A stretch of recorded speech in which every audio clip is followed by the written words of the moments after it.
Our next speaker, although I wanted to point out that unfortunately I saw her come and have to go, we were joined briefly by City Council member Helen Rosenthal, who has been a true activist on environmental issues and divestment issues. So I just wanted to give her recognition, even though I saw her have to flee. Our next, I just also want to throw in, somebody made a proposal to me last night, that maybe those of us who think we need to divest actually ought to buy all the stock and simply not allow any of the companies to do any more drilling or using a fossil fuel. I suspect we'll need a lot more than the Rockefeller Fund's investment, but I'll just throw it out there as the alternative proposal.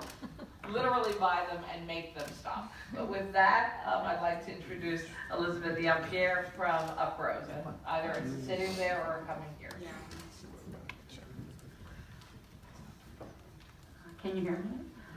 Buenos días, mi gente. I'll just say hi to everyone in Spanish since the Americas speak that predominantly. It's a good way of welcoming you and to remind you of what I represent. I come from a grassroots community-based organization in Sunset Park, Brooklyn, that's located in the largest significant maritime area in New York. It's UPROSE. And I want to thank you for your announcement after we organized the largest climate march in the world. There are a lot of those organizers here. If you were part of the People's Climate March, if you could just raise your hand for a second. Yeah. So our perspective is a little different, and I really want to thank the Senator for inviting me to participate in this conversation.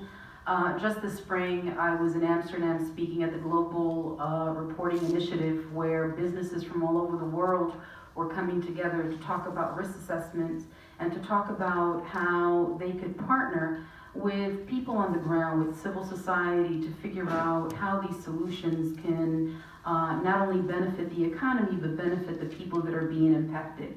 So these conversations are being had out of silos everywhere.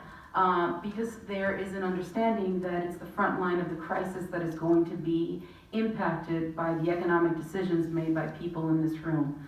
And so I'm really grateful that in New York that there is the mindfulness of having the front line at the table. What is worrisome about this conversation is that it really is a conversation about the investor class. And it is a conversation about a competitive financial market. And I think that we're in a place where we're having a very different conversation. Climate change is neither patient nor prudent. And those of us who experienced Sandy, to our folks in Louisiana who are now having 1,000-year storms on a regular basis, are having a very different conversation. And this conversation about divestment really started with the student movement and with grassroots organizations all over the country, and now is being had at tables like this. In New York City, for example, extreme weather events are going to affect 650,000 people of color who live literally on the front line. And so these are things about survival. But all over the country, and I'm part of New York Renews, which is a statewide coalition of organizations throughout the entire state of New York that's moving to make the state 100% renewable. I'm also on the steering committee of the Climate Justice Alliance, which talks about just transitions and how you operationalize them.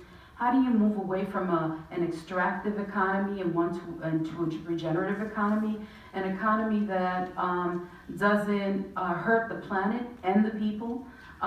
What does that look like? And what does it mean for people to start living with what they need instead of what they want? And if the lens that we use is a traditional dated lens and we're basically trying to squeeze that lens into climate change, we will fail. It will not work. And there are businesses that understand that there's a lot at stake. And so we have to have that complex conversation about what does an economy that supports the planet and supports the people look like. So we talk about these local livable economies. What does a just transition look like? How do you move people away from fossil fuel? How do we create and operationalize community-owned solar, for example? What does the financial engineering look like? What does governance look like? Right now, one of the limitations that we're dealing with is that the rules, the regulations, even the procurements are really dated. They were created before climate change was a crisis. And so we can't even move the dial until we start looking at that and looking at laws, regulations, and procurements that make sense. So in Sunset Park, for example, if you want to expand the 4th Avenue median and you want to use climate adaptation and mitigation to expand it, the materials will come from the Bronx instead of coming from the significant maritime industrial area. And this idea of divestment, when you look at our infrastructure and you look at the industrial areas right now, what we're seeing is that they're drying up, they're disappearing, and they're being commercialized like they were in Williamsburg and in Chelsea, so that we can have more big box stores, more Saks Fifth Avenue, more what people are deceitfully calling the creative economy, when in fact we should be building for New York City's climate adaptation future and building renewable right there on our waterfront. And that's not happening. There's a lack of political will, and there's a lack of thinking about investments in a very different way. And I would argue, and I've been to Alaska, where a lot of folks can't even fish for walruses anymore, and I've been all over the United States because I'm part of the National Climate Justice Movement. I would argue that local economies investing in a local way, building to scale, is going to happen. That if we don't do it, that climate change is going to force us to do it, and that there's a lot at stake. And so while we're talking about climate change and we're talking about creating a regenerative economy, we need to be able to include more people at the table. It's not possible for investors to only talk to each other or to talk to government. You're going to have folks in the table. In this room, for example, we have Stefan Edel from Green Jobs. Stefan, raise your hand.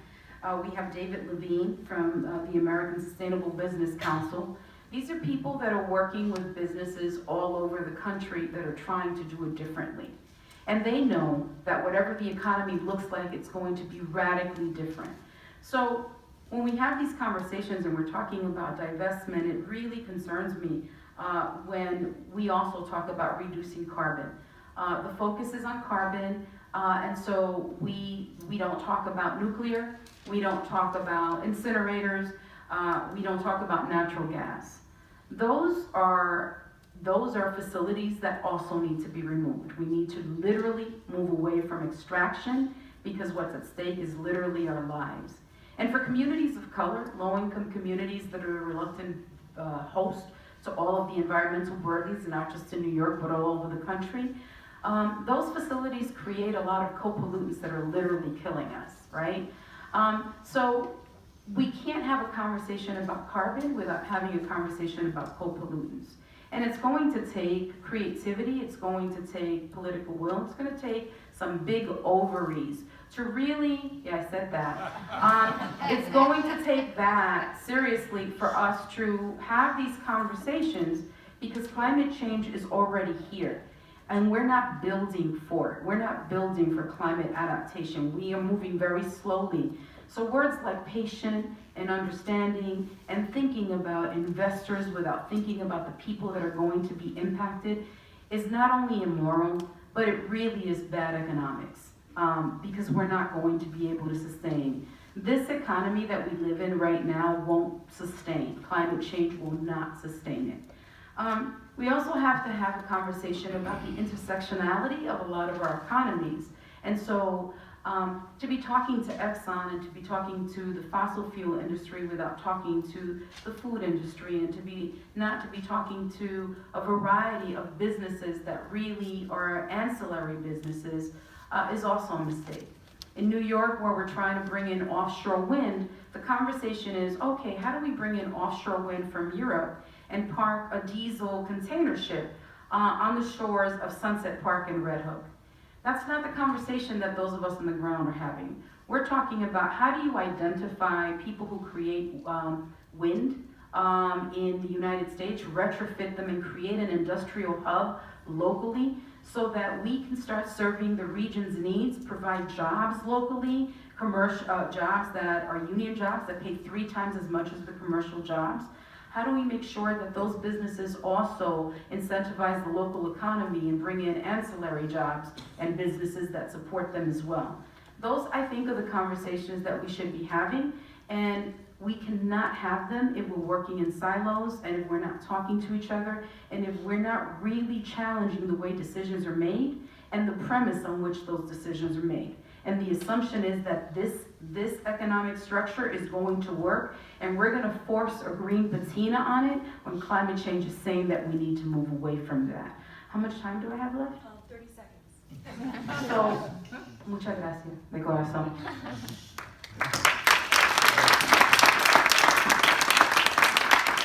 Thank you very much, Elizabeth. And yes, I have to be the bad guy, or maybe one of my staff be the bad guy to keep everybody on schedule. I apologize.